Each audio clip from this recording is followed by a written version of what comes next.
My father won the lottery and kicked me out. I don't need your filthy money anymore. Get out. But my father won the lottery and kicked me out of the house. I don't need your filthy money anymore. Get out.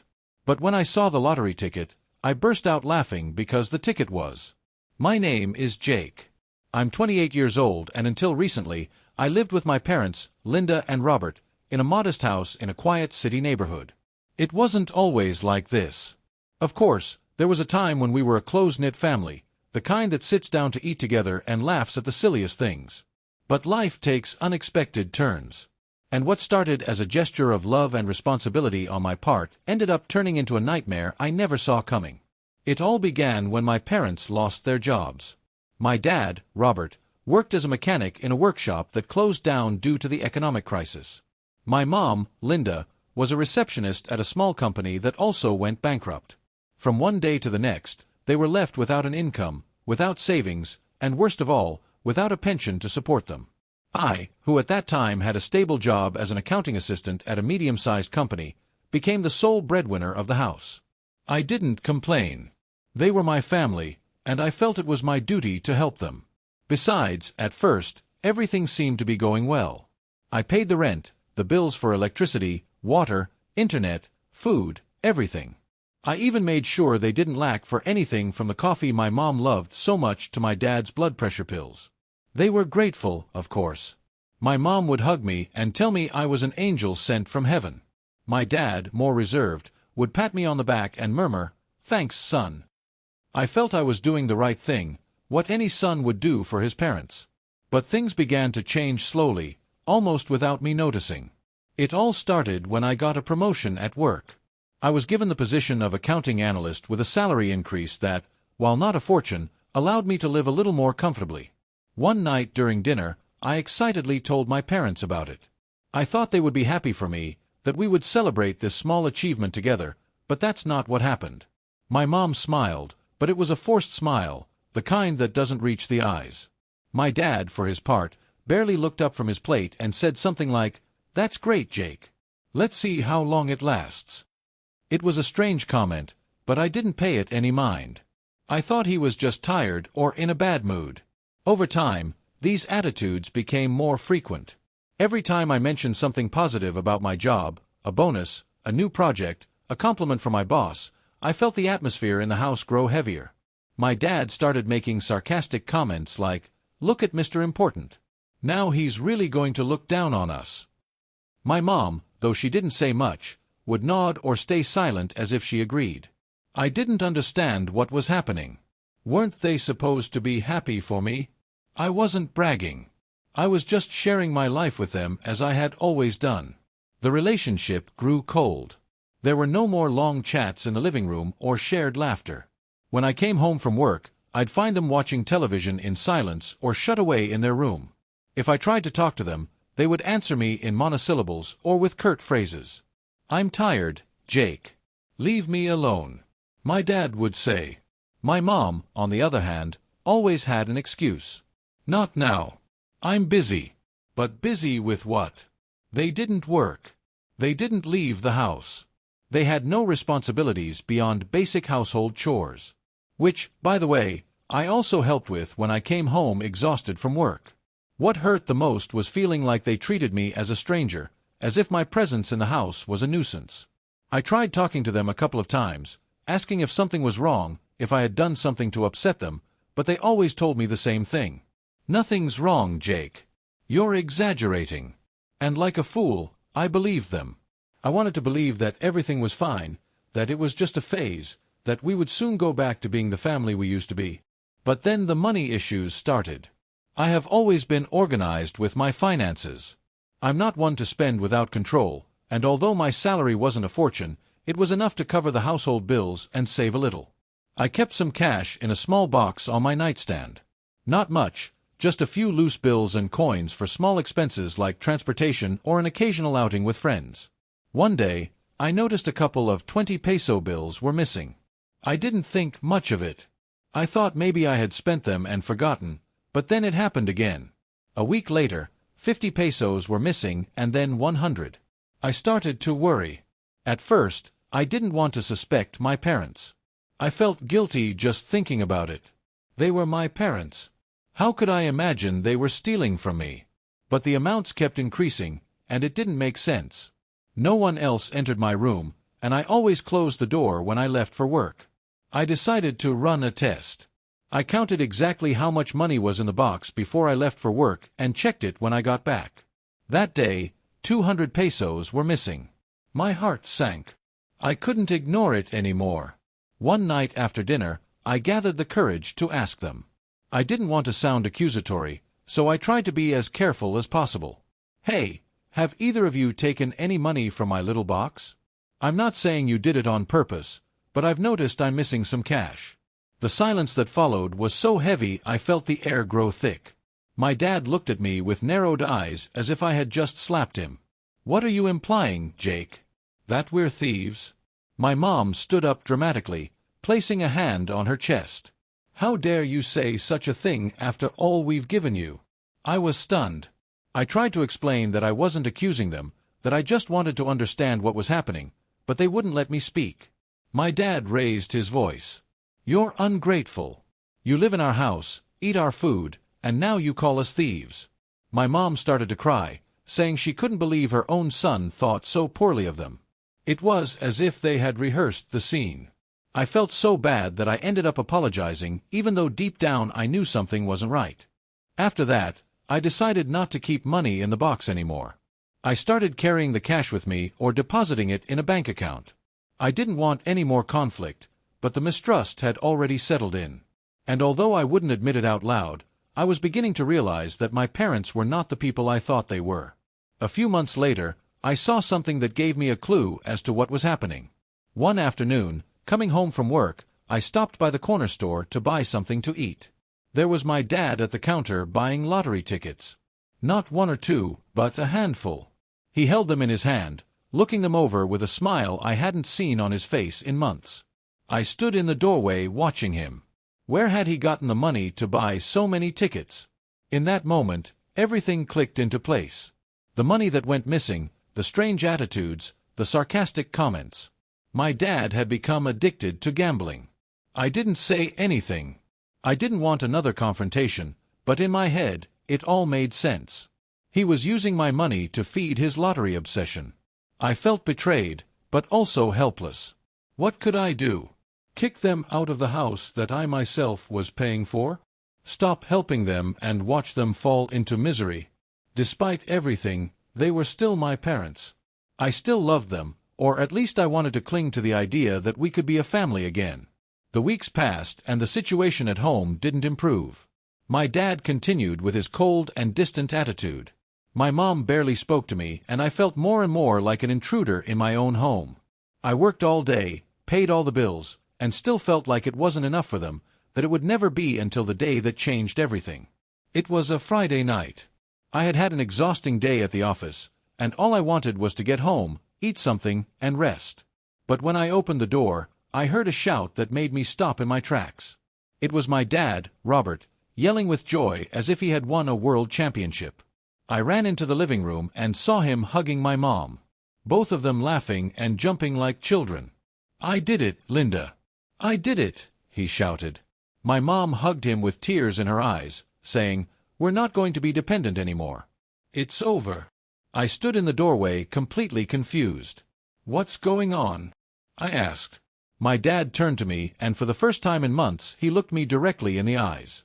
But there was no warmth in his gaze, only a mix of triumph and contempt. "I won the lottery, Jake," he said, holding up a ticket. "I won the lottery. We don't need you to support us anymore to humiliate us with your money." I was shocked not by the lottery win, but by his words, humiliate them. That's what they thought of me. I tried to respond to explain that it had never been my intention to make them feel that way, that everything I did was to help them, but he wouldn't let me speak. "I don't need your filthy money anymore. Get out of my house," he shouted, pointing to the door. My mom, instead of defending me, nodded and took his side. "It's for the best, Jake.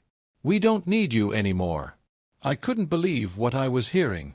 It felt like I had been punched in the stomach. Everything I had done for them, all the effort, the sacrifices, and this was what I received in return. My dad didn't wait for my response. He stormed up the stairs like a whirlwind, went into my room, and started pulling out my clothes, my belongings, everything. He threw it all into the hallway, shouting, "Get out! We don't want anything of yours here." I stood paralyzed in the living room as my mom looked at me with a mixture of guilt and determination. I didn't know what to do. I felt betrayed, humiliated, but also furious.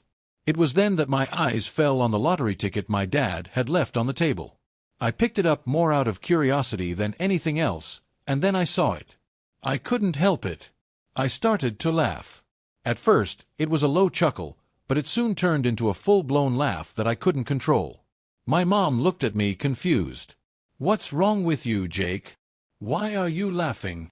My dad came down the stairs, still holding one of my shirts, and looked at me as if I were crazy. "What's so funny?" he growled. I kept laughing, holding the ticket in my hand. "Dad, this ticket is expired," I said between laughs. "You didn't even check the date. It's from last year, but the last number has been altered to make it look real." My dad's face went pale. He snatched the ticket from my hand, examining it over and over, as if he could change reality just by looking at it. My mom came closer, worried, and when she saw the date, she covered her mouth and started to cry. "It can't be," she mumbled. My dad, for his part, staggered and had to sit down. He looked like he was going to faint. I couldn't stop laughing. It wasn't just about the ticket, but about the absurdity of it all. The irony. They had kicked me out of the house, treated me like dirt, all because they thought they were rich. And now here they were facing the truth. They had nothing. Absolutely nothing. "Well," I said, still laughing, "since you don't want me here anymore, I'm leaving. From now on, you pay your own bills." I turned around and started to pick up my things that my dad had thrown into the hallway. Suddenly, their attitude changed completely. My mom approached me, pleading, "No, Jake, don't go, please. We made a mistake." My dad, his voice trembling, added, "Son, stay. We don't know what to do without you." But I wasn't listening anymore. I was fed up with their envy, their lies, their theft. "You humiliated me," I told them, looking them straight in the eyes. "You threw me out like a dog. You threw my things into the street. Now you can fend for yourselves." I grabbed my bags, walked out of the house, and didn't look back, even though their pleas echoed in my ears. That night, I stayed at a friend's house, Alex, who took me in without asking any questions. The next day, I found a small apartment just for me. It wasn't luxurious, but it was mine. For the first time in years, I felt like I could breathe. I started saving money, focusing on my work, on my life, and although I wouldn't admit it out loud, I felt a kind of justice. My parents had reaped what they sowed. The first few days were strange. I was used to the sound of my parents' TV, to their voices arguing over silly things, to the smell of my mom's coffee in the morning. In my new apartment, everything was silent. At first, I had trouble sleeping. I would lie there staring at the ceiling thinking about them. Were they okay? Had they realized what they had lost? But every time those thoughts came, I reminded myself of what they had done. They had treated me like a stranger. They had stolen from me. They had kicked me out. They didn't deserve my concern. At work, things were going well. My boss, Mr. Carter, had taken a liking to me because I always arrived early and finished my reports ahead of schedule. One day, he called me into his office and told me they were considering promoting me again, this time to coordinator of the accounting team. "Jake, you have what it takes to be a leader," he said with a smile. "Keep it up, and in a couple of years, you could be managing your own department." I didn't know what to say. I just smiled and thanked him, but inside I was screaming with excitement. For the first time, I felt that my effort was worthwhile, that someone recognized it. Meanwhile, my phone wouldn't stop ringing. It was my parents. At first, I ignored them. I didn't want to hear their excuses or their pleas, but the calls were constant day and night. They left voicemails that I initially didn't listen to. But one day, out of curiosity, I opened one. It was my mom, her voice trembling. "Jake, son, please answer me. We were wrong. We know. We can't handle the bills. We have no one else. Please come back." Then another message, this time from my dad. "Son, I know I failed you, but we are your family. Don't leave us like this. Hearing them stirred something inside me. I won't deny it. Despite everything, they were still my parents. But every time I felt that pang of guilt, I remembered their faces when they threw me out. The way my dad threw my clothes into the street. How my mom said nothing to defend me. No, I wasn't going to give in. Not this time. A week after moving out, I decided to answer them, but not to reconcile. I wanted to close that chapter once and for all. I called them and put the phone on speaker while I organized my apartment. "Jake, son, thank God you answered," my mom said, almost crying. "We need to talk to you." "There's nothing to talk about," I said curtly. "You kicked me out. You treated me like dirt, even though I paid for everything, and now you want me to come back as if nothing happened." "Jake, please understand us," my dad said in a tone that tried to be conciliatory but sounded fake to me. "We were excited about the ticket. We made a mistake. But you're our son. We can't live without you. Without me or without my money." I asked. Silence on the other end of the line. I knew I had hit the nail on the head. "You were always jealous of me, weren't you? Because I had a job. Because I had a salary. Because I wasn't in misery like you. And on top of that, you stole from me. Do you think I didn't notice the money disappearing from my box?" "That's not true," my mom shouted, but her voice trembled. My dad said nothing, which to me was a confession. "Jake, we love you. Don't believe those things." "You don't love me," I said, feeling a strange calm as I spoke. "You never did. You loved what I could give you, but that's over. Pay your own bills, find jobs, do whatever you have to do. I am not your bank anymore." I hung up before they could respond. I turned off my phone and sat on the sofa, looking at the empty walls of my apartment. I felt no guilt, no sadness. I felt relief. For the first time, I was putting myself first. A month later, I found out what happened to my parents. They had to leave the house. They couldn't pay the rent or the electricity or anything. Now, they're living in a rented room in a shared house, the kind where several families live. Robert is working as a helper at a market, carrying boxes, but it's not enough.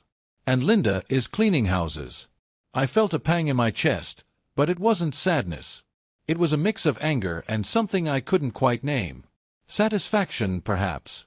Not because I wanted to see them suffer, but because I felt that life was giving them what they deserved. One afternoon, I decided to drive through the old neighborhood. I don't know why. Maybe I wanted to close that chapter for good. The house where I lived with my parents had new tenants, a family with children playing in the front yard. I just watched from the street, remembering the days when everything seemed normal. Now, as I write this, I am sitting in my apartment with a pet sleeping by my side and a cup of coffee in my hand. My life isn't perfect, but it's mine. And that's more than my parents ever gave me. Life served justice, and I am finally free.